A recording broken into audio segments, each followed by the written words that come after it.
Hello everybody, sorry we're a bit late. We've had to reorganise the bathroom for this video. If I sound a bit echoey, that's because that's where I am. So soon you'll have seen all of our house, I think, at this rate. So anyway, today we're going to wash a fleece.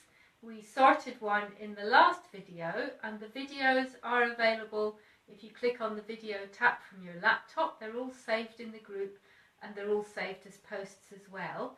If you're on a phone, you might have to fiddle about to find it a bit, same on an iPad. They might be in files if you can't find anything else, but have a look, they are there.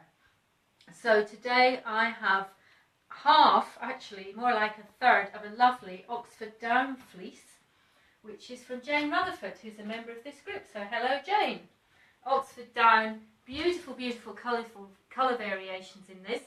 A short staple and absolutely lovely, but quite short to work with, so very different to the fleeces some of you will have used. This has been sorted and I've put a third of it in a bucket already. This is what I call a 3-bucket fleece. Most fleeces are a 2-bucket fleece, but this one is a 3-bucket fleece. So we'll come back to that other half in a minute. There's a reason I've put that in soak. And let's work with this half, which is pre-sorted. So now I'm going to put it in the hot water and leave it to soak. So we're going to fill this bucket with hot water and about 20 mils of washing up liquid. So if you count to 4 while you're squirting the washing up liquid, that's about 20 mils. As you can see, it's not worth measuring it exactly. At the end of the day, it's just a squirt of washing up liquid. So you can obviously cold wash fleece as well if it's fresh, but I wouldn't advise doing that on a fleece that's more than a few months old. So what I say in my book is if you have had it, if it's after Christmas, then it's time to hot wash the fleece. And fresh fleece from this year, which some of you will be getting already, not so many in this area yet, but there's a few about. But anyone who's got a fresh fleece, you can just cold soak it. So what you would do is fill the bucket with cold water and you wouldn't use the washing up liquid. This one's got the washing up liquid in. So I'm now going to put the fleece in. Now I'll get all that in one bucket, no bother. They take more than you think.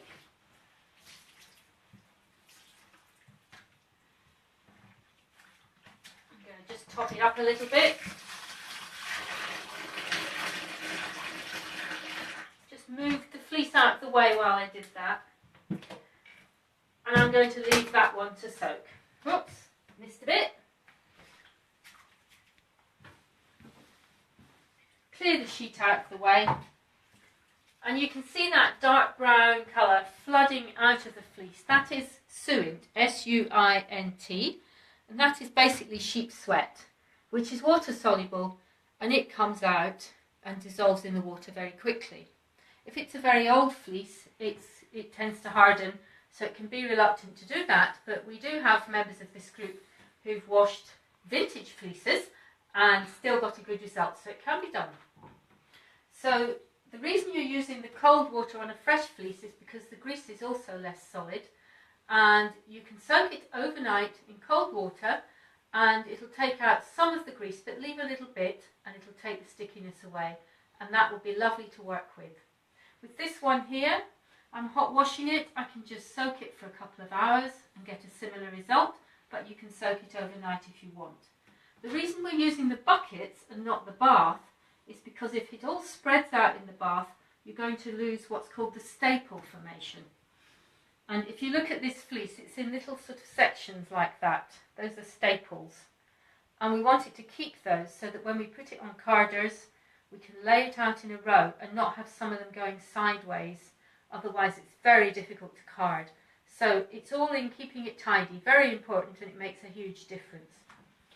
So that's also why I have an old dish rack here that I'm going to drain my fleeces into. A dish rack is a great thing for it, and I haven't found anything better, but if you've got another tool that works, then fine. It just means you can drain it without having it all get untidy. So I'm now going to tip this bucket gently into there, and what you'll see is that the fleece is now draining all the yucky stuff away, but it's also still in a bundle, so I've not disturbed that staple formation again.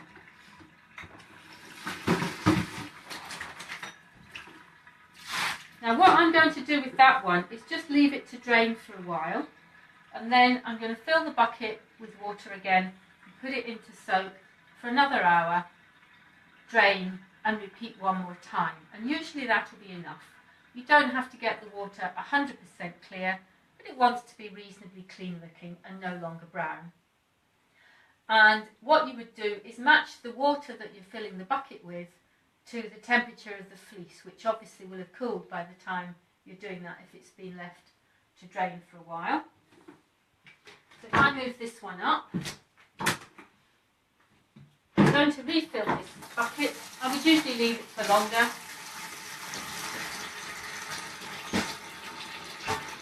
To drain, but we can give it a squeeze. What you never want to do is prod that up and down and agitate the fleece while it's warm and wet, because that's how you make felt. So unless you want felt, which I'm assuming you don't, just leave it to sit. You can push it down under the water, but there's no need to do any more than that.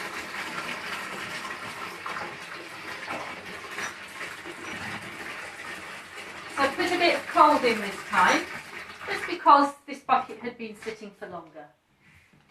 So I'm going to give it a little squeeze. Again, I'm keeping it in a bundle and into the fresh water. We'll leave that one to soak as well. Now what you're going to do after you've finished rinsing, drain it in there, give it a little squeeze. You're going to put it in some kind of net bag, pillowcase or whatever. And I know a couple of people have asked questions about what to use. This came with something in it from a well-known store, and that does fine. This one came with knitting yarn in it, and that does fine. An old pillowcase does fine. Anything. You're bound to have something around the house. You don't have to go and buy anything new. So this is some mohair fleece that I've just finished washing.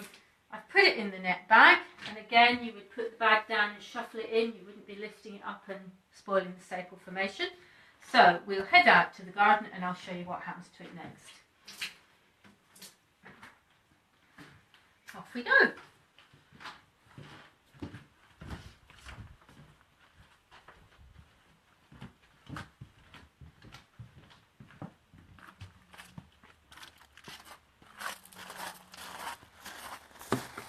So most times I would actually have put this in the spin dryer and given it just a light spin first before doing that, but for the sake of getting on with it, and it's a nice day anyway, we'll just spread this out.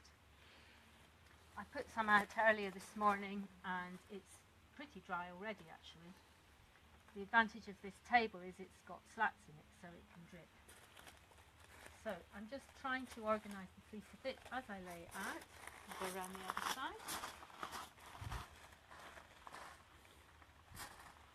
And again, being careful that I don't get it all twisted and in a knot.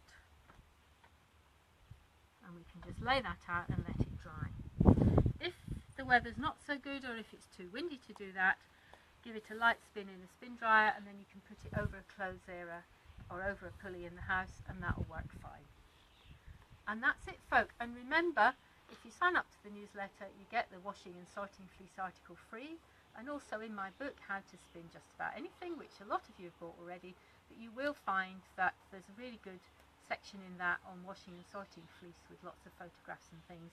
And post your questions, post your successes and your disasters if you want to, and we can all learn together and find out more about what other people do as well. So thanks for watching, and we'll see you soon. From Create With Fibre, goodbye.